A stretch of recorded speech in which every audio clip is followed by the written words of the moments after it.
नमस्ते साथीहरू। कति नमस्ते कति साथीहरू भन्नुहुन्छ होला। अब साथीनीहरूलाई त नमस्ते नै भन्नु पर्यो साथीहरू हैन।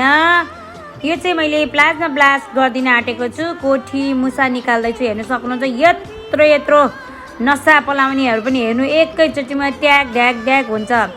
अनुहारमा एकदमै प्रब्लम भएर तपाईहरु बसिराख्नु भएको छ भने मुसा कोठी तिलकोठीले तपाईहरुको प्रब्लमको सबै सल्भ हुन्छ है साथीहरू। हेर्नुस् एकैचोटिमा ट्याग ढ्याग ढ्याग है, एकदमै सेफ छ, एकदम सेफ्टी छ, तपाईहरु केही डराउनु पर्दैन। हामी स्किनको 2 लेयरमा मात्रै गएर काम गर्ने छौं नि त साथीहरू। त्यही भएको हुनाले कोठी त अब त कहाँ हो, बाइ बाइ गर्दा हुन्छ साथीहरू।